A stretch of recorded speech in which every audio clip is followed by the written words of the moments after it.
अब हम अगले पायदान की ओर बढ़ते हुए मुख्य अतिथि एवं वक्ता डॉक्टर अविनाश मोहरिल जी के उद्बोधन की ओर चलते हैं। अब मैं डॉक्टर अविनाश मोहरिल जी से नम्र निवेदन करूंगा कि वे अपनी ओजस्वनी वाणी से आज का विषय संकट ते हनुमान छुड़ावे पर अपना उद्बोधन प्रस्तुत करें।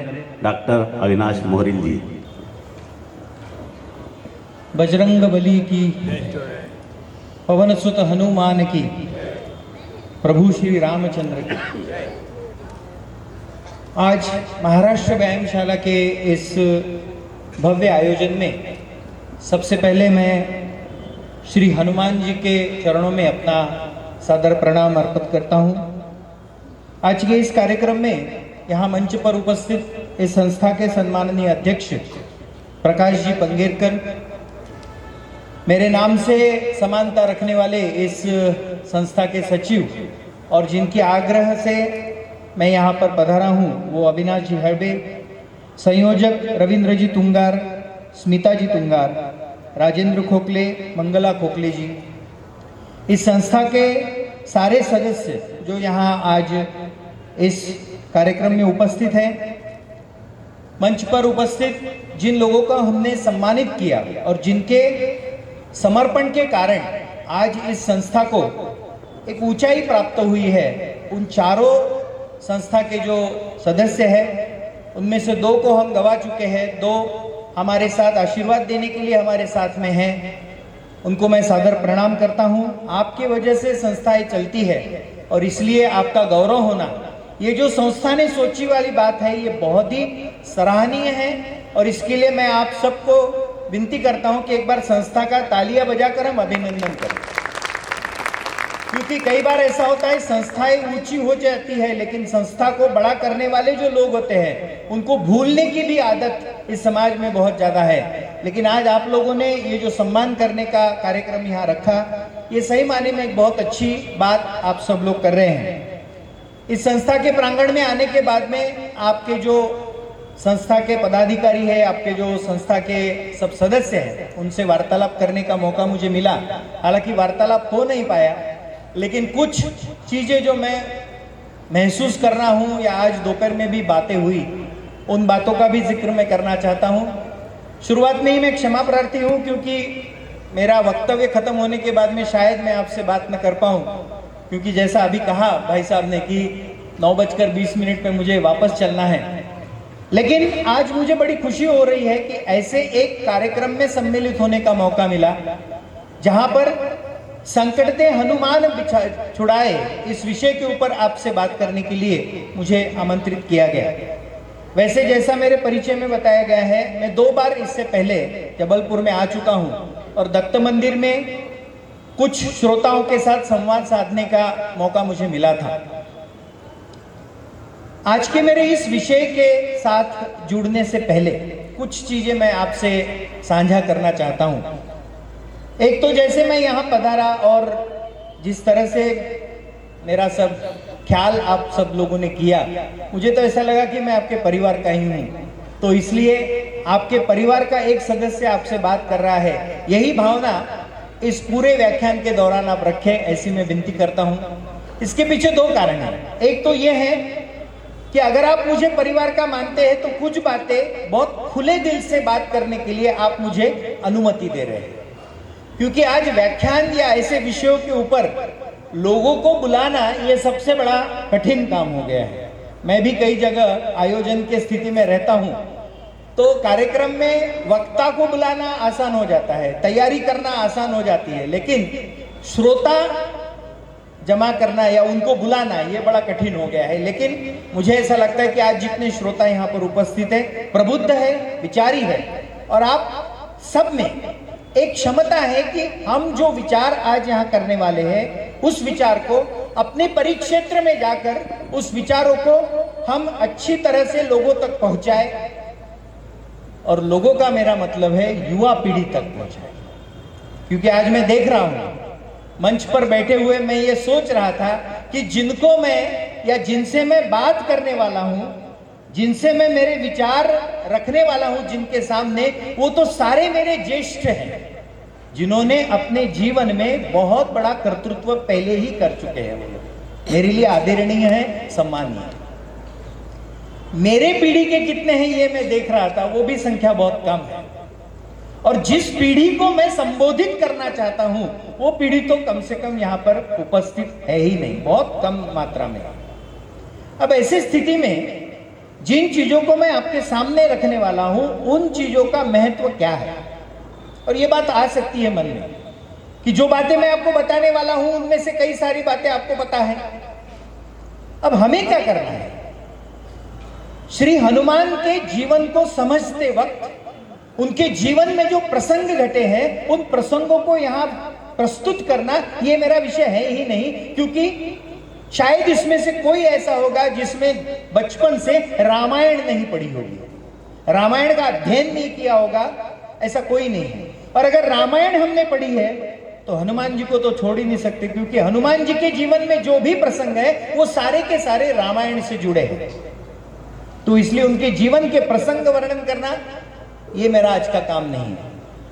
मैं ये सोचता हूं कि हनुमान के जीवन को जब हम देखते हैं तो कुछ ऐसे गुण उनमें हैं, ऐसे गुणों का विचार हमारे मन में आना चाहिए जो गुण आज के परिवेक्ष्य में हमें काम में आते हैं। क्योंकि वही सवाल आता है सामने कि आज महाराष्ट्र व्यायामशाला इस संस्था के द्वारा इस कार्यक्रम का आयोजन क्यों किया जा रहा है, क्या महत्व है इस कार्यक्रम का?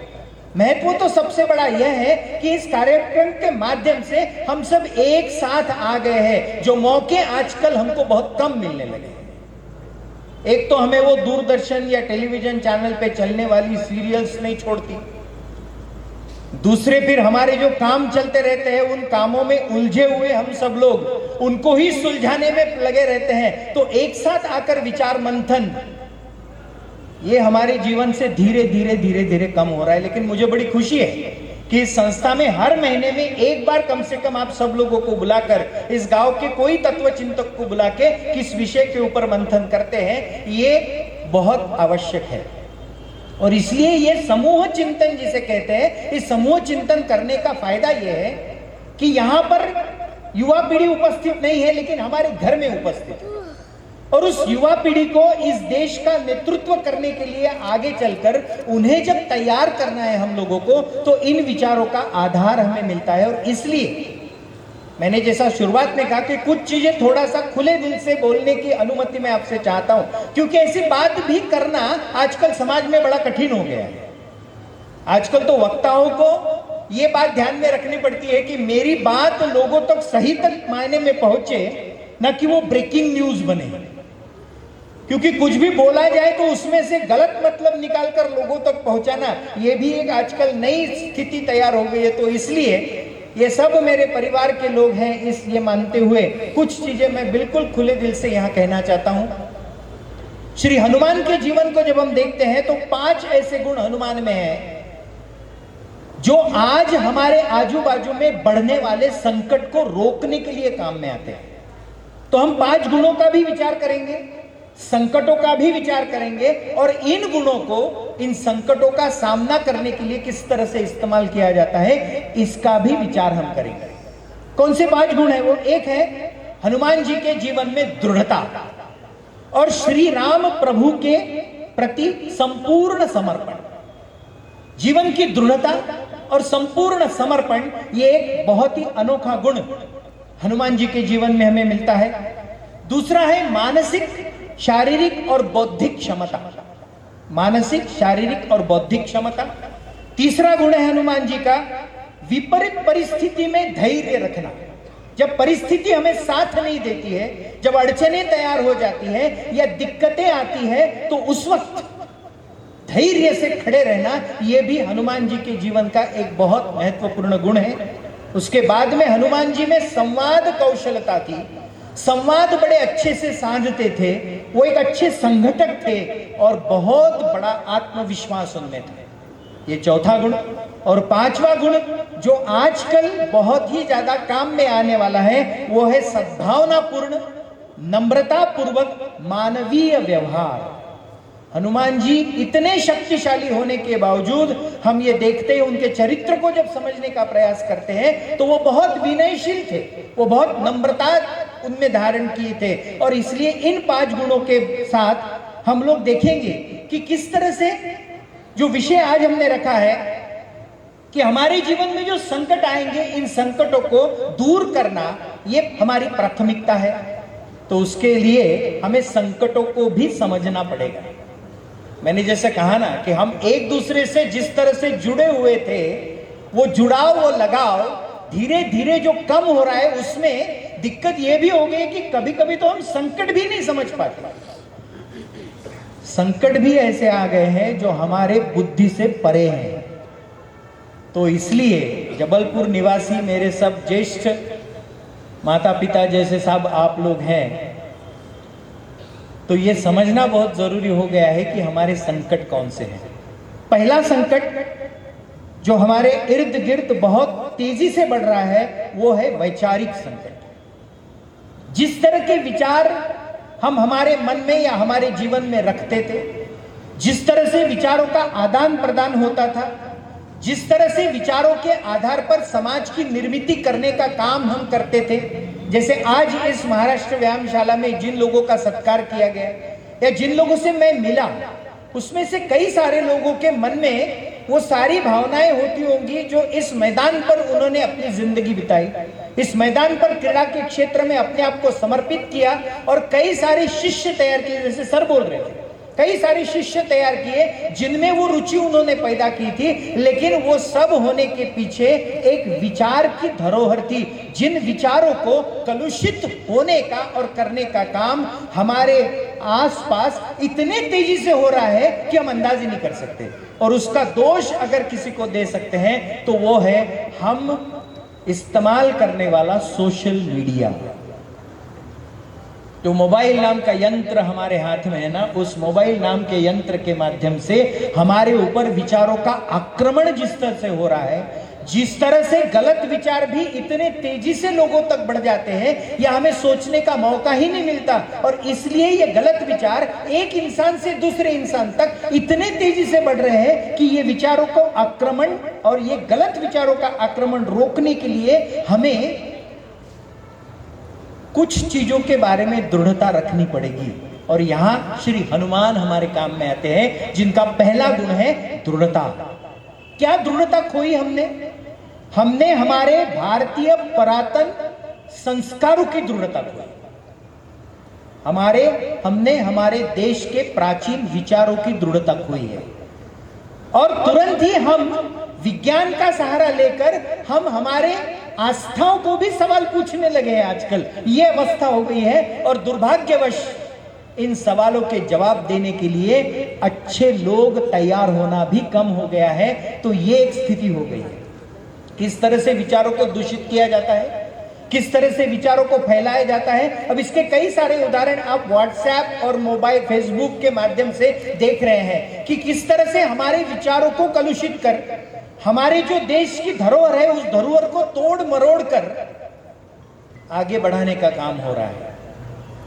मैं दंग रह गया जब मैंने एक बुक स्टॉल पे, पूना के एक बुक स्टॉल पे मैंने एक किताब देखी, जो किताब एक अंग्रेजी लेखक ने लिखी हुई है, जिसे भाषांतरित किया गया हिंदी में, जिसे भाषांतरित किया गया मराठी में, न कि 2 भाषा में, भारत के 13 भाषाओं में उसे भाषांतरित किया गया। उस किताब का नाम था दोस्त कैसे बनाएं।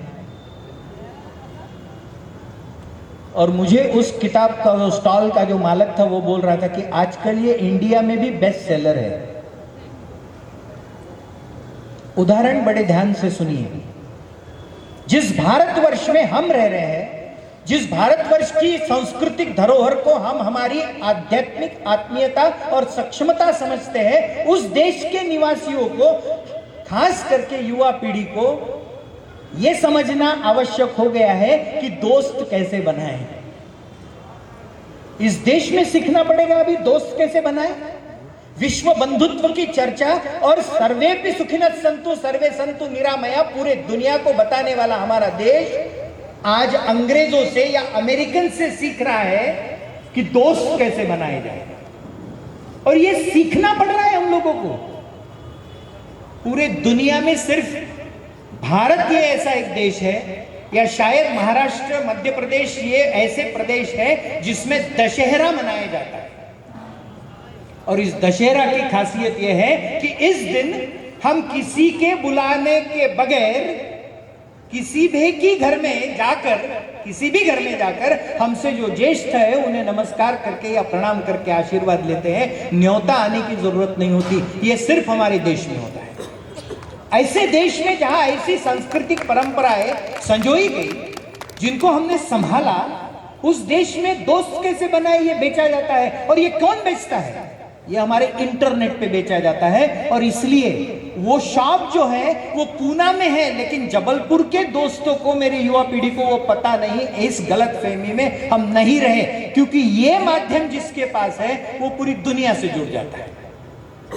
एक पल में वो पूरी दुनिया से जुड़ जाता है। और दुनिया में जो चीजें हैं वो सारी की सारी उसमें से उस बच्चे तक या उस युवा पीढ़ी तक आती है। मैं विनती करूंगा आप सब लोगों से कि जो विचार मैं यहां रख रहा हूं, इन विचारों को हम हमारे परिक्षेत्र में जाकर जो युवा पीढ़ी है उन तक इन विचारों को पहुंचाने का प्रयास करेंगे, क्योंकि वो प्रयास बहुत जरूरी है। क्योंकि और एक बहुत बड़ा खतरा इसी टेक्नोलॉजी के माध्यम से आ रहा है, जिसका नाम है आर्टिफिशियल इंटेलिजेंस। अब मेरी बहन दिल्ली में रहती है, तो उसे तो शायद इन चीजों के बारे में पता होगा, आप में से भी कई लोगों को पता होगा। लेकिन ऐसा कुछ आ रहा है, ये अंदेशा हमें, लेकिन इससे क्या हो सकता है या को क्या होने वाला है, इस संकट का सबसे बड़ा प्रहार हमारी युवा पीढ़ी पर होने लगा है। क्या है प्रहार? 12वीं में पढ़ने वाले मेरे एक छोटे भाई के पास मोबाइल फोन है। यहां से वो मेरा पारिवारिक संवाद शुरू होता है, और आप मुझसे सहमत होंगे या आपको आश्चर्य हो जाएगा। दो ही चीजें हो सकती है। असहमत होने का सवाल ही नहीं आता, क्योंकि वो सारी चीजें मैं देख चुका हूं। एक कॉलेज का प्राचार्य होने के नाते नहीं तो एक काउंसलर होने के नाते भी मेरे पास जो बच्चे आ रहे हैं काउंसलिंग के लिए, उनकी समस्याओं को तो मैं बोल नहीं सकता हूं। ऐसी समस्या है। क्यों चाहिए हनुमान की दृढ़ता? और वो दृढ़ता जो हमारे पारिवारिक संबंधों में, हमारी देश की धरोहर में, हमारी देश की संस्कृति में थी, उसको धीरे धीरे छोड़ने के नतीजे हैं। 12वीं में पढ़ने वाला वो बच्चा जिसके शरीर में बदलाव हो रहे हैं और उसके आयु के अनुसार उसे ऐसा लगने लगा है कि मेरी एक गर्लफ्रेंड हो, मेरी एक गर्लफ्रेंड हो, कोई लड़की मेरी दोस्त बने और उसे मैं गर्लफ्रेंड कहूं। ये जरूरी हो गया है आजकल। आप में से कुछ लोगों को लग रहा होगा कि ये क्या बोल रहे हैं सर, यही बात है। उसे ये जरूरी लगने लगा है। और जब उसके जिंदगी में या उसके पूरे शिक्षण काल में किसी लड़की के साथ उसकी दोस्ती नहीं होती, तो वो धीरे धीरे धीरे धीरे फ्रस्ट्रेशन उसे आने लगता है। वो फ्रस्ट्रेशन निकालने के लिए जो सांस्कृतिक धरोहर के हिसाब से परिवार में संवाद की शुरुआत में बात थी, वो पारिवारिक संवाद भी धीरे धीरे कम हो रहा है। और इसलिए वो एक छोटी सी लाइन टाइप करता है चैट जीपीटी या ग्रॉक नाम के एक नए ऐप पे। ये 2 नए ऐप है, कम से कम नाम पता होने चाहिए। नहीं तो क्या होता है, मुझे तो ऐसे पेरेंट्स मिलते हैं कि जो ये कहते हैं कि यार मोबाइल दे दिया बच्चों के हाथ में, अब वो क्या कर रहे हैं हमें पता ही नहीं है। थोड़ा सा सोच कर देखना जरूरी है कि 10वीं में पढ़ने वाला बच्चा जिसके हाथ में मोबाइल है, उसका मोबाइल लॉक्ड है, खोल नहीं सकते आप, पैटर्न डाल के रखा हुआ है, यू कैनॉट ओपन इट। ऐसा क्या है उसमें? उसमें क्या है मैं आपको बताता हूं। वो टाइप करता है how to get a friend, how to get a girlfriend, Grok या चैट जीपीटी के ऊपर। देखिए क्या हो रहा है आगे, किस स्थिति में हम लोग जा रहे हैं और ये दृढ़ता क्यों आवश्यक है, परिवार के प्रति समर्पण क्यों आवश्यक है, परिवार के प्रति हमारे विचारों का समर्पण क्यों आवश्यक है। जो हनुमान जी ने किया कि पूरी तरह से समर्पित करना, ये समर्पण का भाव जो यहां उपस्थित सदस्यों ने दिखाया है और जिनके बलबूते पर यह संस्था इतनी बड़ी हुई है, वो समर्पण भाव कहां है? आज तो सर ने गुरु ब्रह्मा गुरु विष्णु का श्लोक यहाँ पढ़ दिया। आज तो हमारे गुरु, मैं शिक्षा क्षेत्र से हूं इसलिए इस बात को कह सकता हूं, आज तो हमारे गुरु हमारे स्टूडेंट के साथ में सिगरेट शेयर करने के लिए भी इच्छुक है और करते भी है, दोस्ती बढ़ाते हैं। विषय थोड़ा सा अलग हो गया, लेकिन बताना जरूरी है कि किस तरह से वो समर्पण भाव कम हो रहा है। बच्चे ने डाल दिया how to get a girlfriend और उसको मैसेज आ गया पे 20 रुपीज। देखिए क्या है ये, pay 20 rupees to register for virtual girlfriend. 20 रुपए देके वर्चुअल गर्लफ्रेंड प्राप्त करने के लिए रजिस्टर करो। वो अपना ईमेल आईडी डाल देता है जो उसके पास है, उसका मोबाइल नंबर डाल देता है जो उसके पास है, एक ओटीपी आता है, 20 रुपए उसके पास है क्योंकि हमने ही उसे यूपीआई देके रखा हुआ है, फोन पे या जी पे। 20 रुपए उसने पे कर दिए और उसके बाद में एक वर्चुअल गर्लफ्रेंड उसके सामने आने लगी है। आर्टिफिशियल इंटेलिजेंस के माध्यम से सही मायने में उसके फोन पे एक लड़की दिखती है जो उससे बात कर रही है,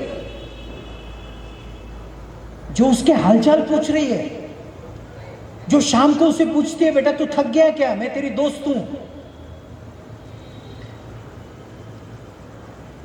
लेकिन उसको अच्छा लगने वाला वो संवाद 2 दिनों में खत्म हो जाता है और उसके बाद में मैसेज आता है कि अगर इस संवाद को आप अगले स्टेज पर ले जाना चाहते हैं तो 100 रुपए भरिए। जो बच्चा जिसे ये मन में इच्छा है कि मुझे कोई गर्लफ्रेंड मिले, उसे अगर ऐसी कोई गर्लफ्रेंड वर्चुअल भी मिल जाती है तो वो पैसे देते जाता है और उस जाल में अटकते जाता है। वो जो जाल है उसका अंत इतना भयानक है कि हम और आप समझ नहीं सकते। जिस पूना गांव की बात हम करते हैं, मैं बहुत बड़े बड़े शहरों की बात नहीं कर रहा हूं, ये हमारी शहर है, हम में से कई रिश्तेदार वहां पे रहते हैं। जिस पूना शहर में जिस एफसी रोड पर चलते हुए हमें बड़ा अच्छा लगता है कि फर्ग्यूसन कॉलेज के सामने वाले रोड पर चले तो बहुत अच्छा रोड है, उसी रोड पे एक किसी पब में 25 करोड़ रुपए का ड्रग्स पकड़ा है। और ये ड्रग्स जो चैनलाइज हुआ, ये ड्रग्स जो इन स्टूडेंट्स तक पहुंचा, ये ड्रग्स जो छोटे छोटे बच्चों तक पहुंचा, जिसकी गोलियां खरीदने के लिए 5-5, 6-6 हजार रुपए बच्चे अपने घर से अपने पिताजी के बैलेट से चुरा रहे थे, ये सारे के सारे चैनल वर्चुअल गर्लफ्रेंड के माध्यम से प्राप्त हुए। दृढ़ता क्यों आवश्यक है? हनुमान जी के जीवन में जो दृढ़ता थी जीवन के प्रति, जीवन को आगे बढ़ाने के प्रति, और जब संपूर्ण समर्पण श्री राम के प्रति किया हुआ है तो अपने जीवन को विकसित करने की जो दृढ़ता थी, उस दृढ़ता को संभालने के लिए और सहारा देने के लिए हम सब उपस्थित है। और इसलिए उस दृढ़ता को हमारे बच्चों के जीवन में स्थापित करना यह हमारी सबसे बड़ी जिम्मेदारी है। दूसरा विषय जो संकट हमारे सामने हमें दिखता है वो है हमारे इस देश की युवा पीढ़ी जो आगे चलकर इस देश को विश्वगुरु बनाने, ये हमारा ध्येय है, ये हमारा टारगेट है, ये हमारा विचार है।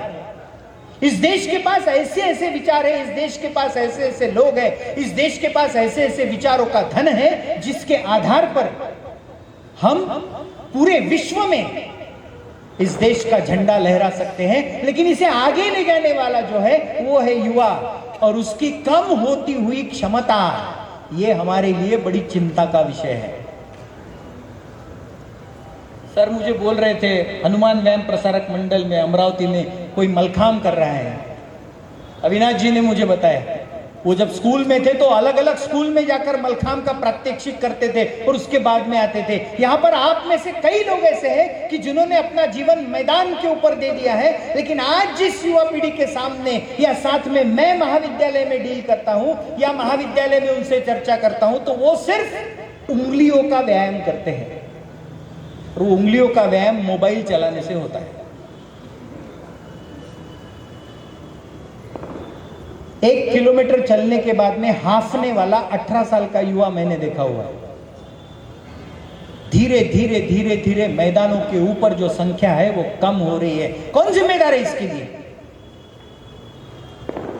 डायरेक्टली हम लोग जिम्मेदार नहीं है, लेकिन हमारे घर में जो दूसरी पीढ़ी है, जो मैं जिस पीढ़ी को बिलोंग करता हूं, यहाँ तो सब ज्येष्ठ नागरिक है, लेकिन आपके जो बेटे हैं, जैसे मैं आपके बेटे जैसा हूं, इसके लिए हम जिम्मेदार हैं। ये जिम्मेदारी का एहसास और जो गलत कर रहे हैं उन चीजों का एहसास दिलाना भी जरूरी है, क्योंकि हनुमान जी के जीवन में ये बौद्धिक शारीरिक क्षमता ये सबसे बड़ा कारण था, यह सबसे बड़ा कारण था उनके जीवन को यशस्वी होने के लिए। इतनी क्षमताएं थी हनुमान जी में, उन सारी क्षमताओं को हमारे बच्चों के जीवन में लाने के लिए और उनको उससे दूर करने के लिए मेरी पीढ़ी जिम्मेदार है, क्योंकि मेरे पीढ़ी ने उन्हें मशीन्स में डालकर रखा है। कौन सी मशीन्स है? उन मशीन्स का नाम है कोचिंग क्लासेस। कोचिंग क्लास नाम की मशीन। कैसे पढ़ाते हैं, कैसे स्ट्रेस देते हैं, किस तरह से उनके सामने रखते हैं चीजों को।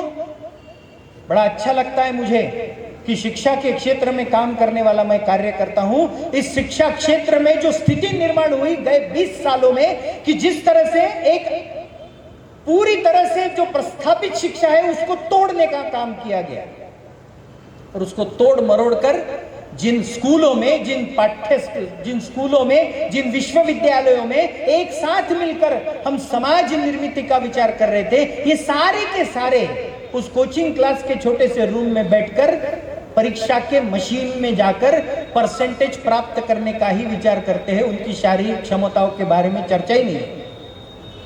98% मिलने के बाद में भी रोती हुई सूरत बनाने वाला मेरा एक दोस्त मैंने देखा हुआ है, क्योंकि उसके बेटे को 99% चाहिए थे। मैंने उसे पूछा, कम से कम उसे ये तो पूछ ले कि वो दिन में कितनी बार दौड़ता है, उसके हृदय का स्टैमिना कितना है। डर जाता हूं सर मैं जब हेल्थ इंडिया का रिपोर्ट आता है जिसमें यह कहा गया, देखिए मैं क्या बोल रहा हूं, लेकिन क्या होता है सर, हम अपनी ही उलझनों में उलझे हैं। इन चीजों के बारे में ध्यान देने के लिए समय ही नहीं है। आधा तो समय मोबाइल पे निकल जाता है, वो व्हाट्सएप और फेसबुक और वो सब हो जाता है। दोष किसी को नहीं है, लेकिन हो गया है। किसी कार्यक्रम में जाते हैं तो हर 15 मिनट में व्हाट्सएप चेक करना जरूरी हो जाता है। वो देखा नहीं तो ऐसा लगता है कि दुनिया डूब जाएगी। एक एक्सपेरिमेंट में तो करते देखते हैं कि अच्छे अच्छे फोन हमारे पास है ना, उसमें स्क्रीन टाइम आता है। मैंने एक स्कूल के टीचर्स का एक वर्कशॉप में ले रहा था, स्कूल के टीचर्स का, जो सुबह 11 बजे से लेकर 5 बजे तक स्कूल में पढ़ाता है। देखिए 11 बजे से लेकर 5 बजे तक स्कूल में रहता है, वो सुबह अपने घर में रहता है, शाम को किसी कार्यक्रम में जाता है। अचानक से मैंने सबके मोबाइल ले लिए, अचानक से, और उन टीचर्स का स्क्रीन टाइम मैंने चेक किया। आपको आश्चर्य होगा, उसमें से 70% टीचर्स का स्क्रीन टाइम 8 घंटे से ज्यादा है। अब 8 घंटे से ज्यादा उनका स्क्रीन टाइम है, इसका मतलब वो स्कूल में भी मोबाइल यूज करते हैं। इसलिए मैं जो बात बता रहा हूं ना, वो बात अलार्म है। क्या है हेल्थ इंडिया के उस रिपोर्ट में?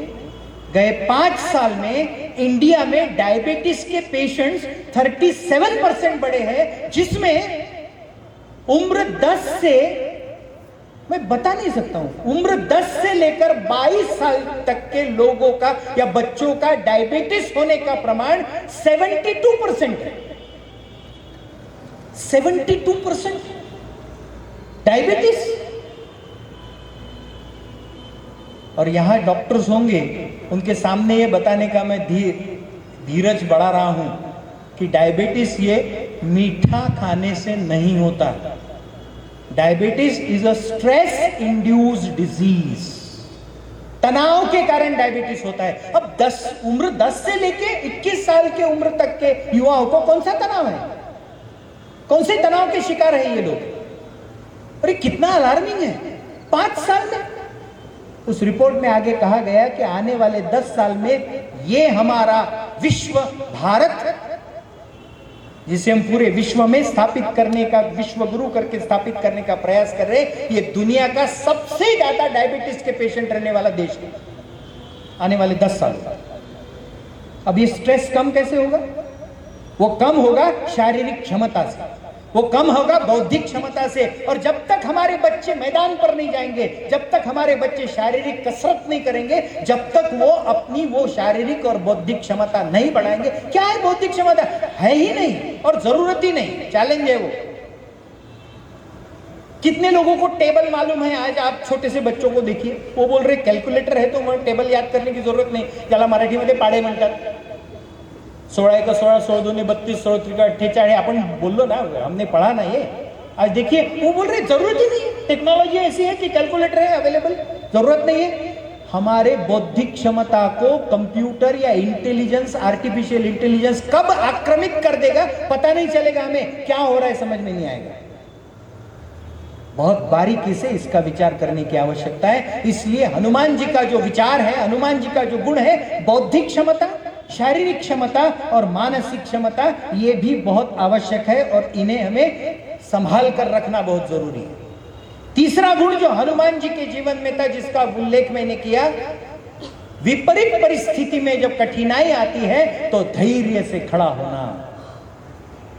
रामायण का प्रसंग है कि कभी एक बार लक्ष्मण जी को मूर्छा आ गई, लक्ष्मण जी को वार हो गया, लक्ष्मण जी धराशायी हो गए। उस वक्त प्रभु श्री राम ने भी धैर्य खोया, लेकिन उस वक्त हनुमान जी ने उनकी ताकत बढ़ाई। ये हनुमान जी की ताकत थी, ये धैर्य था कि किसी भी विपरीत परिस्थिति का सामना कर कर आगे बढ़ना है। ये धैर्य जो लगना पड़ता है ना, ये धैर्य जो रखना पड़ता है, वो हमें आने वाले दिनों में बहुत ज्यादा रखना पड़ेगा। स्थिति कैसे बदलती है हम अंदाज नहीं कर सकते। अमेरिका का प्रेसिडेंट चयन हो गया, हम सब लोगों ने देखा, लेकिन उसके बाद में सिर्फ 4 महीने में आज स्थिति क्या है देखिए।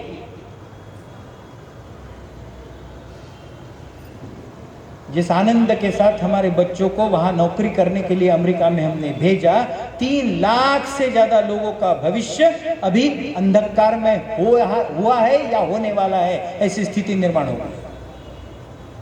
कैसी स्थिति है, किस तरह की परिस्थिति है, और अगर ये विपरीत परिस्थिति ऐसी व्यवस्था में आती है तो उसका सामना करने के लिए क्या हम तैयार हैं? मैं जो कह रहा था ना, इस देश की धरोहर यह है, इस देश का संस्कार यह है कि हम किसी भी परिस्थिति में अपने आप को ढालते हैं। और इसका सबसे अच्छा उदाहरण कोरोना काल था। पूरी दुनिया में तबाही मची थी, लेकिन उस वक्त सिर्फ एक देश ऐसा था जो डटकर कोरोना का सामना कर रहा था, और वो देश आपका और मेरा भारत देश है। आप वो इटाली में चलने वाले चित्र देखते होंगे, रास्ते पर लोग मर पड़े हैं लेकिन उनको उठाने वाला कोई नहीं था, तो वो बुलडोजर से वो सारे के सारे शव उठाकर किसी गड्ढे में डाल दिए जाते थे। उनका अंतिम संस्कार भी नहीं होता था। आंखों पर या चेहरे पर पट्टियां बांध कर कोरोना हुए लोगों को हमने ही उठाया है। ये इस देश का बड़प्पन है जो पूरे दुनिया में कहीं देखने को नहीं मिलता है। लेकिन ये हमारे देश का बड़प्पन, ये हमारे देश की ताकत की किसी भी व्यवस्था में, आज इस देश के यहां पर उपस्थित या इस देश के किसी भी नागरिक को आप देखिए, किसी भी व्यवस्था में डालिए, वो अपने आप को ढाल लेता है। अच्छी मर्सिडीज कार में बैठने को अगर उसे मिलता है तो उसका आनंद तो वो लेता है, लेकिन जिस दिन कार नहीं रही, अगर किसी बस में प्रवास करने का मौका मिला तो वहां पर भी वो आनंदित होता है। लेकिन क्या सर, हम लोग जो बात कर रहे थे, क्या हमारी जो पीढ़ी यहां से चलकर कॉर्पोरेट सेक्टर में गई है, क्या वो सहन कर पाएंगी? जिस स्केल पे रिटायर्ड होता है पिता, उस स्केल से ज्यादा तनख्वाह उसे आज मिल रही है। हम बात कर रहे थे 2.25 लाख रुपए तनख्वाह, आखिरी तनख्वाह जिस इंसान की है, जिसके रिटायरमेंट के ऊपर उसका बेटा उसे पूछता है कि कितनी तनख्वाह है, वो बोलता है 1.75। बस मुझे तो शुरुआत में 2 लाख रुपए मिल रहे हैं। अब ये 2 लाख मिल रहे हैं, 24 लाख का पैकेज है, जो 25 लाख का, जो 50 लाख का, जो 1 करोड़ का हो जाता है। और उसके हिसाब से जीवन जीने की एक व्यवस्था निर्माण होने के बाद में, जब ये अगर आने वाले दिनों में नहीं रहा, तहलका मच गया जब अमेरिका के अध्यक्ष ने टैरिफ शुरू किए। जो लोग स्टॉक एक्सचेंज से वास्ता रखते हैं उनको पता होगा, सिर्फ एक दिन में 19,000 करोड़ रुपए डूब गए हमारे देश में। 19,000 करोड़ सिर्फ एक दिन में। इसको इंग्लिश में बड़ा अच्छा शब्द है sir, volatile. We are living in a volatile situation where we cannot predict what will happen tomorrow. In that way, what is important is that we have to develop a kind of attitude where we will face every challenge boldly. संकटों का सामना करने के लिए धैर्य चाहिए. क्या वो धैर्य है? क्या वो धैर्य हमारे बच्चों में तैयार कर रहे हैं हम लोग? मैं बार बार बच्चों की तरफ इसलिए आता हूं कि मुझे वो पीढ़ी दिखती है कि किस तरह से हम तैयार कर रहे हैं और किस तरह से हमारे सामने वो आ रही है. इस देश के नामचीन महाविद्यालयों में या कॉलेजेस में एडमिशन की इच्छा रखने वाले कुछ बच्चे 10वीं पास होने के बाद में राजस्थान में कोटा नाम के गांव में भेजे जाते हैं. अच्छी बात है, अच्छे इंस्टीट्यूट्स में भेजना चाहिए. बच्चों को उड़ने के लिए आसमान देना चाहिए, लेकिन उड़ने के लिए आसमान देते वक्त उसके पंखों में ताकत है कि नहीं, ये जांचना परखना जरूरी है. दहल जाता हूं मैं दिल से, रोंगटे खड़े हो जाते हैं मेरे शरीर के ऊपर जब मैं ये न्यूज बोलता हूं किसी भी व्याख्यान में. मेरे टाइम्स ऑफ इंडिया में आने वाली वो खबरें अगर सुनते हैं तो गए 2 साल में इस कोटा नाम के गांव में 32 छात्रों ने खुदकुशी कर ली. 32 छात्र. सोच के देखिए आप थोड़ा सा. वो छोटी सी बच्ची जो 10वीं हुई है उसके मन में हमने एक इच्छा निर्माण की कि आगे चलकर आईआईटी में जाएगी तू, आईआईटी जैसे कॉलेज में जाकर अच्छे से अपने जीवन को अच्छे तरह से बनाएगी. और ये आकांक्षा बच्चों के मन में निर्माण करना कोई गलत बात नहीं है, लेकिन उसके साथ में उन आकांक्षाओं को पूरा करते करते जो दबाव आएगा, उसका जो तनाव आएगा, क्या वो तनाव सहने की ताकत उस छोटी सी बच्ची में है? ये परखा हमने कि सिर्फ हम उसके मार्कशीट को देख रहे हैं. ये बात बड़े दुख के साथ मैं ये कह रहा हूं कि कई बार काउंसलिंग के लिए जब मेरे पास आते हैं छोटे छोटे बच्चों को लेकर 11 साल 12 साल 13 साल के, तो मुझे ये महसूस होता है कि अपने बच्चों को समझते ही नहीं है, अपने बच्चों की समस्याएं मालूम ही नहीं. पिछली बार शायद मैं व्याख्यान के लिए आया था तो मैंने इसका जिक्र किया था, मैं हर बार करता हूं. वो एक बच्चा दिख गया था मुझे जब मैं साइकिलिंग के लिए जा रहा था. जाड़ों के दिन थे, ठंडी थी, तो वो आजकल गाड़ियां बाहर ही रखते हैं, घर में पार्किंग के लिए जगह नहीं है, तो वो ओस गिरती है कांच के ऊपर. तो एक छोटा सा बच्चा था, कुछ लिख रहा था. मैं आगे चला गया, उसके बाद में वापस आ गया तो वो बैठा था. अब मुझे लगा कुछ होगा, इसलिए मैंने उसकी तरफ ध्यान नहीं दिया. लेकिन दूसरे दिन जब उसी रास्ते से गया तो वो वही बात कर रहा था. फिर मेरे अंदर वो जो साइकोलॉजिस्ट है वो जागरूक हुआ और मैंने थोड़ा सा आगे जाके देखा कि वो क्या कर रहा है. वो लिखते लिखते आगे चला गया. मैंने देखा वो क्या लिख रहा है. वो लिख रहा था ओस के ऊपर, वो लिख रहा था I am alone, I am sad. मैं दुखी हूं, मैं अकेला हूं. 10वीं का बच्चा. फिर मैं चला गया, वापस आया तो एक बंद दुकान के सामने वो बैठा था. मैं उसके बाजू में बैठ गया. काउंसिलर होने की वजह से मुझे दोस्ती बहुत जल्दी हो जाती है, तो मैंने उसके साथ दोस्ती कर ली. और जो बात उसने मुझे कही वो कहते हुए बड़ा दुख होता है, ऐसा हमारे घर में भी है, हमें पता ही नहीं. आपके घर में अगर नहीं है तो बहुत अच्छी बात है, लेकिन लेकिन लेकिन एक बार परख लेना चाहिए कि सही में है या नहीं है. वो बच्चा मुझे बोल रहा था, सर मैं अंकल मैं 10वीं का स्टूडेंट हूँ, मेरे पिताजी ने ट्यूशन क्लास में भेज दिया है, मुझे मैथमेटिक्स बिल्कुल जमता नहीं है. और वहां पर ए बैच बी बैच सी बैच रहते हैं. जो अच्छे पढ़ते हैं उनको ए बैच में रखते हैं, जो नहीं पढ़ते वो बी बैच में रखते हैं. मुझे मैथमेटिक्स आता नहीं, इसलिए मुझे ए बैच से लेके बी बैच में डाल दिया. मेरा टीचर मुझे बहुत गंदी तरीके से बोलता है, मुझे मैथमेटिक्स आता नहीं, इसलिए मेरे दोस्त मुझे चिढ़ाते हैं और इसलिए मैं गए 1 महीने से ट्यूशन क्लास में गया ही नहीं. बहुत अच्छी बात है. फिर वो $1 मिलियन सवाल जिसे बोलते हैं ना, वो मैंने किया कि तूने अपने पिताजी को या माँ को बताया नहीं क्या? ऑब्वियसली उनको ही बताना पड़ेगा ना. तो उसने मुझे क्या बताया, वो मुझे बोला कि माँ को मैंने बताने का प्रयास किया, लेकिन माँ ने कहा कि तेरे पिताजी बड़े गुस्से वाले हैं, उनको अगर ये बात समझ गई तो वो मारेंगे, इसलिए मैं बताऊंगी नहीं, और पिताजी को तू बता ही मत.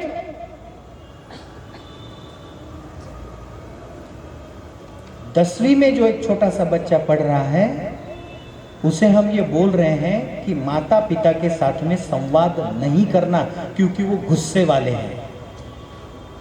वो पुराने जमाने में जो हमारे पिताजी गुस्से वाले रहते तो वो गुस्सा आज तक चला रहे हम लोग. हमें समझ में नहीं आ रहा है कि अब उसको गायब कर देना चाहिए.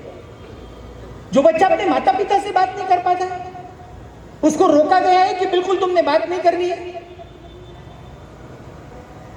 जब किसी एक दोस्त के साथ में मुझे वो काउंसलिंग के लिए उसको लेके आया, तो लेके आने के बाद में उसके पिताजी का रिएक्शन, बस वो छोटी सी बात बताकर मैं आगे बढ़ूंगा। क्या बोला उसके पिताजी ने, देखिए रवैया क्या है। मैंने उसके पिताजी को बैठाया और उनको बोला कि आपको पता है आपका बेटा आपसे बात नहीं करता है, वो ट्यूशन क्लास में ऐसा हुआ वैसा हुआ। तो उसके पिताजी का उसके ऊपर का रीजन, उसके ऊपर का सॉल्यूशन क्या है, देखिए 21वीं सदी में 25वें साल में सर एक कान के नीचे मारो बोले जोर से, ऐसे कैसे अकल ठिकाने आ जाएगी, ये सॉल्यूशन है। ऐसे स्ट्रेस की वजह से ही वो घटना हुई थी जिसका जिक्र टाइम्स ऑफ इंडिया में आया था कि वो 10वीं पास होकर कोटा में गई हुई बच्ची, जो वहां पर जो ट्यूशन क्लासेस में स्ट्रेस आता है वो स्ट्रेस सह नहीं पाई और उसने पंखे को अपने आप को टांग दिया और वो दर्द भरा खत लिखा अपने पिताजी के नाम और उसमें लिख दिया कि मैं ये पढ़ाई का बोझ सहन नहीं कर पा रही हूं, इसलिए मैं अपना जीवन समाप्त कर रही हूं। आई एम सॉरी पापा, पापा I am sorry, I could not bear the stress of the study, I am sorry, I am leaving. क्या भाव पड़ा ये, क्या हुआ ये, क्यों जरूरी है हनुमान जी का वो गुण। हर विपरीत परिस्थिति में, हर कठिनाई में धैर्य से डटे रहने के लिए दोस्तों बहुत आग्रह करूंगा मैं कि हमें हमारे परिवार की जो नींव है ना वो बहुत मजबूत रखनी पड़ेगी आने वाले दिनों में, और उसको मजबूत रखने के लिए हनुमान जी का वो चौथा गुण बहुत महत्वपूर्ण है, संवाद कुशलता। दिल पर हाथ रखकर थोड़ा सा सोचकर देखिए कि हमारे घर में जो युवा पीढ़ी है उनसे हम कितने मिनट बात कर रहे हैं दिन में, उनके जीवन में क्या हो रहा है ये हमें क्या पता है, मोबाइल पे वो कौन से ऐप देखते हैं हमें कितना पता है, कौन सी किताबें वो पढ़ रहे हैं हमें पता है, कौन सी दुनिया में वो जी रहे हैं हमें पता है, कौन से फिल्म्स वो देख रहे हैं हमें पता है, क्या पता है हमें।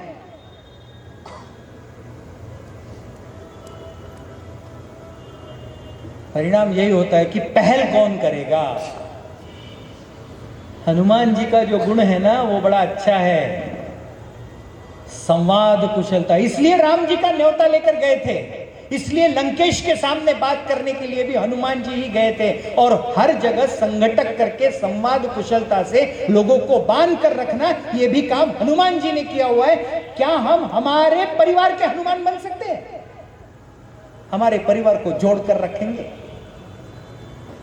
दुर्भाग्य तो यह है कि आजकल हमारे घर में शाम का खाना भी टेलीविजन सीरियल के पात्रों के साथ में होता है, वो सीरियल पे सीरियल चलते रहती है और साथ में शाम को एक साथ खाना खाना, ये कितना सुंदर संस्कार हमारे देश का है, भूल चुके हम लोग। हॉस्टल जैसा घर हो गया है, शाम को डाइनिंग टेबल पे खाना बना रहता है और हर कोई अपने मर्जी से आता है। जो बुजुर्ग होते हैं वो 7 बजे खाना खाते हैं क्योंकि वो कहते हैं कि हमारे पेट के लिए 7 बजे खाना खाना अच्छा है। दूसरी पीढ़ी है मेरी जो कहता है रात को दोपहर को 2 बजे मैंने खाना खाया इसलिए 7 बजे मुझे भूख नहीं लगती, इसलिए मैं मेरे बीवी के साथ में 9 बजे खाना खाता हूं। और घर के बच्चे जो है वो तो उनका दिन ही 9 बजे शुरू होता है रात को, तो वो 12 बजे कहीं नूडल्स बना के खा लेते हैं। दोस्तों हंसी आएगी, लेकिन सबसे महत्वपूर्ण बात यह है कि हमारे घर में परिवार का एक साथ आने के मौके कितने हैं और कितना हम साझा कर रहे हैं, एक दूसरे को समझने का प्रयास कर रहे हैं। ये सोचना भी हमारे लिए बहुत महत्वपूर्ण है। इसलिए हनुमान जी का वो जो विषय है कि संवादक हनुमान जी जैसे हम बन पाए, हनुमान जी जैसे संवादक बनकर हमारे घर में जो परिवार है, परिवार की जो पीढ़ियां है, उन पीढ़ियों के बीच में संवाद निर्माण करके हमारी क्या समस्या है एक दूसरे को संभालने की, ये एक दूसरे को संभालने की हमारी क्या ताकत है, ये भी देखना जरूरी है। 75 साल के बुजुर्ग दादा या नाना रूम में बैठे रहते हैं कि कभी मेरा नाती आएगा मेरे पास बैठेगा और मैं उसे रामायण की कोई कथा सुनाऊंगा, उसके पास समय ही नहीं है। वो सुबह से लेकर शाम तक कभी स्कूल का होमवर्क करता है, कभी वो कोचिंग क्लास का होमवर्क करता है। हमारे तेलंग सर बुलाते तो मैदान पे तो बिल्कुल आता ही नहीं है, सवाल ही नहीं पैदा होता। और उस मार्स के चक्कर में उसको इस तरह से उलझा दिया है कि वो संवाद रह जाता है। बड़ा मुश्किल लगता है अविनाश जी मुझे जब संस्कार वर्ग चलाए जाते हैं। अच्छी बात है, चलाना बहुत जरूरी है, लेकिन क्यों जरूरत पड़ी संस्कार वर्ग चलाने की? हमारे घर में ही संस्कार वर्ग थे। जब शाम को शुभम करोति कल्याणम आरोग्यम धन संपदा शत्रु बुद्धि विनाशाय दीपक ज्योति नमोस्तुते, या फिर मनोजवम मारुत तुल्य वेगम जितेंद्रियम बुद्धिमत्ताम वरिष्ठम वातात्मजम वानर यूथ मुख्यम श्री राम दूतम शरणम प्रपद्ये, ये बोलते थे घर में शाम को एक साथ बैठकर। कहां चली गई हमारे घर की वो प्रार्थना जिस वक्त सब घर में एक साथ बैठकर हाथ जोड़ते थे भगवान के सामने? और इसलिए वो हाथ जोड़े जाते थे कि हनुमान जी का पहला गुण संपूर्ण समर्पण, जिसके ऊपर सवाल नहीं पूछे जाते थे। आज जिस धर्म क्षेत्र में सवाल पूछे जाते हैं ना, समस्या वहीं पर है। इसके ऊपर ज्यादा विस्तृत विवेचन किसी और दिन किसी और विषय में मैं करूंगा, लेकिन मेरा वाक्य आप ध्यान से फिर से एक बार सुनिए। उसी धर्म क्षेत्र में समस्याएं निर्माण होती है जहां सवाल पूछे जाते हैं। भगवान श्री राम की प्रतिष्ठापना अयोध्या में होने के बाद में इस देश का चरित्र श्री राम जैसा हो, ऐसी अपेक्षा निर्माण होकर श्री राम का गजर इस पूरे देश में होते वक्त क्या उस मूर्ति में श्री राम है क्या? ऐसे सवाल पूछने वाले मूर्ख जब मिलते हैं तो उन्हें यह बताना पड़ता है कि संपूर्ण समर्पण हनुमान जी जैसा होना चाहिए, जहां सवाल नहीं पूछे जाते, समर्पित किया जाता है अपने आप। ये समर्पण की भावना ही नहीं। आज इन लोगों ने यहां पर जिनका सम्मान हमने किया 40-40 साल दिए हुए, क्या है उसके पीछे? आज सर बैठे हैं, हमारे गुरु बैठे हैं यहाँ पे, 50 से ज्यादा साल उन्होंने दिए इस संस्था के लिए। ये देने के पीछे क्या भावना है? उस भावना को जब हम समझेंगे तो वो हनुमान जी का आत्मविश्वास निर्माण होता है, क्योंकि इनमें जो आत्मविश्वास है वो आत्मविश्वास हमें तो दिखता ही नहीं। इसलिए मुझे बड़ा अच्छा लगता है कि जिस शिक्षा क्षेत्र में आज हूं वहां पर एक नया उदय होने जा रहा है, और जो बताना मुझे बड़ा अच्छा लगता है। बड़ा सौभाग्यशाली मैं हूं कि 2025 में शिक्षा क्षेत्र में काम करने का मौका मुझे मिलता है, क्योंकि एक बहुत अच्छी शिक्षा नीति जिसे राष्ट्रीय शिक्षा नीति करके अभी दिया गया है वो बहुत आवश्यक और हमारे जीवन के लिए उपयुक्त है। लेकिन षड्यंत्र किया जाता है उस शिक्षा नीति में, किस तरह से सनातन धर्म के विचार डाले जा रहे हैं, ये अपप्रचार किया जाता है। योग सिखाया जा रहा है, सबने योग के लिए अपना जीवन समर्पित किया। आज दुनिया योग की तरफ देख रही है। कभी देखा था सपने में भी हमने कि अंतरराष्ट्रीय या इंटरनेशनल योग दिवस जब मनाया जाएगा तो न्यूयॉर्क के टाइम्स स्क्वायर में योगा किया जाएगा, योगाभ्यास किया जाएगा? कभी सोचा था सपने में हमने? कभी सोचा था सपने में हमने कि इस देश के 80 देश ऐसे हैं जिन्होंने उनके रेगुलर करिकुलम में योगाभ्यास को सम्मिलित किया हुआ है? ये योगाभ्यास की ताकत है। हमारे यहां हम योगाभ्यास के ऊपर सवाल पूछते हैं, प्रश्न चिन्ह खड़े करते हैं। भगवान हनुमान को जब समझने का काम कर रहे हैं हम, तो उनमें जो आत्मविश्वास आता है, तो योगाभ्यास कहां मेडिटेशन की ताकत है हमारे यहां? हनुमान जी के मंदिर रामदास स्वामी ने पूरे देश में स्थापित किए। क्या कारण था उसके पीछे? कि बलशाली बनो और अपना मनोविकास करो। वो मनोविकास जब होगा तो खुदकुशी नहीं होगी। मन जब समृद्ध होगा या ताकत भरा होगा तो कहीं खुदकुशी नहीं होगी। खुदकुशी तभी होती है जब जीवन के ऊपर का विश्वास उड़ जाता है, आत्मविश्वास गंवा देते हैं हम लोग। और इसलिए वो जो पांचवा और सबसे इंपॉर्टेंट बात, सबसे महत्वपूर्ण बात है कि कैसा नागरिक बनाना है हमें, कैसे नागरिक तैयार करने हमें आने वाले दिनों में, ताकि इस देश को, इस देश की संस्कृति और गरिमामय संस्कृति को संभाले हुए इस देश को विश्व गुरु के स्तर पर स्थापित करना है हमें। तो वो युवा पीढ़ी तैयार करते वक्त वो नागरिक कैसा हो, कैसा है? अभी बहुत बड़ा संकट है दोस्तों, और जिस संकट का अनुभव मैं कई बार करता हूं। क्या भावना है यहां बैठे सभी लोगों को मैं पूछना चाहता हूं। अगर समझो सर बैठे हैं और आपको पढ़ाने वाले आपके गुरु अगर यहां आते हैं तो हम क्या करेंगे? हम लोग तो तुरंत खड़े हो जाएंगे ना, उनको नमस्कार करेंगे, आशीर्वाद लेंगे। ये हमें सिखाया गया था क्या? बड़े ही दुख के साथ मेरा अनुभव आपसे शेयर कर रहा हूं। आज जिस महिला महाविद्यालय में जहां बच्चियां पढ़ती है ग्रेजुएशन पोस्ट ग्रेजुएशन तक, उस कॉलेज के बच्चियों के साथ बात करते वक्त वो जो बैठी रहती है, जब मैं खुद जाता हूं उनसे कुछ बात करने के लिए, तो वो बैठकर मुझसे बात करती है और मुझे उनको बोलना पड़ता है कि क्या बेटा तुझे ऐसा लगता नहीं कि कॉलेज का प्रिंसिपल तेरे से बात करे तो कम से कम खड़ा होना चाहिए। हर दिन मैं ये महसूस कर रहा हूं, हर दिन। कोई गलती करते थे स्कूल में तो क्या करते थे हमारे शिक्षक, मार देते थे चाटा जोर से या चिमटी निकाल देते थे। और दूसरी बात थी, घर में जाकर बोलने की ये नहीं थी, क्योंकि घर में जाकर अगर बोलते थे कि आपटे सर ने मुझे मारा है तो पिता ये और एक झापट लगा देते थे कि तूने ही गलती की होगी। था ऐसा। मेरी पत्नी जिस स्कूल में काम करती है उस स्कूल की एक शिक्षिका ने ऐसा ही किया। 8वीं में पढ़ने वाले एक बच्चे ने, वो जब, आप सब लोग विचारी हैं और मैच्योर्ड भी है इसलिए इस बात को समझ सकते हैं कि वो शिक्षिका बोर्ड पर पीठ करके लिख रही थी तो उसके बॉडी के ऊपर कमेंट की उसने, 8वीं साल में पढ़ने वाले बच्चे ने। तो टीचर को गुस्सा आ गया नेचुरली कि मैं जिन चीजों को, मैं डॉक्टर राधाकृष्णन का लेसन पढ़ा रही हूं, मैं अच्छे संस्कारों को इनको देने का प्रयास कर रही हूं और ये इस तरह से गंदी बात करता है स्कूल में बैठकर। अब वो गंदी बात उसके मन में कहां से आई, अब इसका तो लंबा इतिहास है, वो मोबाइल देके रखा है हमने और क्या। ठीक है चलो, लेकिन इसके लिए उस टीचर ने क्या करना चाहिए, तो सिर्फ इतनी बात की उसने कि उसको खड़ा किया और उसको एक चाटा मार दिया। सही किया ना। स्कूल में आने वाले बच्चों को संस्कारित करना यही शिक्षक का काम होता है ना। शिक्षा का अर्थ ही वो है। गलत किया, बहुत गलत किया। वो बच्चा घर में गया, पिताजी को बोला कि मुझे सबके सामने ही मेरे मैडम ने चाटा मारा है, मेरा अपमान हुआ है, और 15 लोगों का मोर्चा लेकर वो पेरेंट स्कूल में आया। उसने बवाल खड़ा कर दिया, हेडमास्टर से कंप्लेंट की, उस टीचर को बुलाया गया और आगे सुनिए क्या क्या हो सकता है। उस 8वीं में पढ़ने वाले बच्चे की वो जो आक्रामकता थी, उस आक्रामकता को संभालने वाला उसका पेरेंट, उसका बाप इस तरह से बवाल खड़ा कर दिया उसने कि सिर्फ फिर उसके बाद में हेडमास्टर ने बोला कि मैडम आप सॉरी कह दीजिए। और बड़ा कष्ट होता है सर मुझे आगे का बताने के लिए। जब मेरी पत्नी ने मुझे बात बता रही थी वो, तो उसके आंखों में आंसू थे क्योंकि वो भी एक शिक्षिका थी।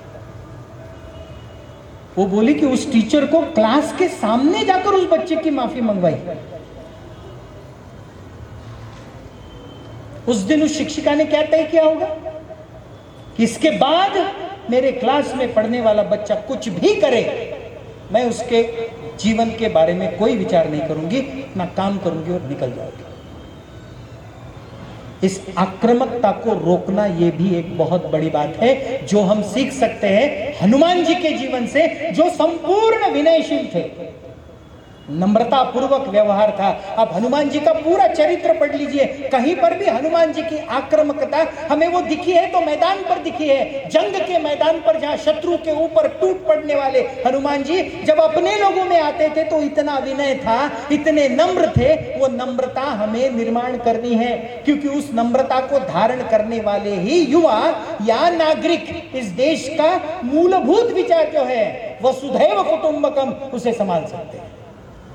दुनिया का कोई देश ऐसा नहीं है, आप रशिया देखिए, यूक्रेन देखिए, अमेरिका देखिए, इजराइल देखिए, गाजा देखिए, कहीं पर भी वसुधैव कुटुंबकम इस महत्तम विचार को सांधने वाला कोई देश नहीं है। सिर्फ एक देश इस दुनिया में, पूरी दुनिया की विचार करते हुए सारे दुनिया के लोग एक है, ये विचार रखने वाला देश है, वो मेरा और आपका भारत देश है।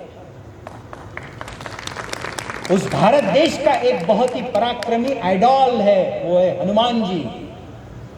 और उस श्री हनुमान के जयंती के उपलक्ष्य में जब हम एकत्रित होकर इन 5 गुणों का विचार करते हैं, इन 5 गुणों के साथ में जुड़े हुए 5 संकटों का विचार करते हैं और इन संकटों को संभालने के लिए हनुमान जी के इन 5 गुणों को हमारे जीवन में स्थापित करने का प्रयास करते हैं, तभी इन महानुभावों ने जो कार्यक्रम आयोजित किया है उसका हेतु सफल होता है। वो तभी सफल होगा संख्या कितनी है, इससे ज्यादा विचार करने वाले लोग कितने हैं ये देखना पड़ेगा। या फिर आप एक बहुत बड़ा ताशा लगा दीजिए, संबल लगा दीजिए, नाचने वाले कितने सारे आ जाएंगे लेकिन विचार नहीं रहते। आज विचारों को स्थापित करने वाले आप सब लोग यहाँ पर उपस्थित हैं और इसलिए ये सारे विचार आपके लिए तो बिल्कुल ही नहीं है। मैं विनती करूंगा कि इन विचारों को यहां से ले जाके हमारा जो परिक्षेत्र है काम का वहां पर डालने का प्रयास करें, उन्हें संभालने का प्रयास करें और उस माध्यम से हमारा कंट्रीब्यूशन इस देश को बड़ा करने के लिए जो देना है वो देने का प्रयास हम करें। ये ताकत भगवान बजरंगबली हमें दे और इस ताकत के साथ में आने वाले दिनों में हमारे जीवन के हर पल इन 5 गुणों को पर्याय से हनुमान जी को याद करते हुए सिर्फ जयंती के माध्यम से नहीं तो इस जयंती से लेकर अगले जयंती तक और आने वाले कई दिनों तक इन सारे विचारों को हमारे युवा पीढ़ी के मन में डालकर एक अच्छा समाज बनाने की ताकत अगर हम निर्माण करते हैं तो मुझे लगता है कि वो सही मायने में हनुमान जयंती का उत्सव मनाना होगा। उस ताकत को हनुमान जी आपके जीवन में बरकरार रखे, ऐसी उनके चरणों में मैं विनती करता हूं और अपने शवाणी को विराम देता हूं। धन्यवाद।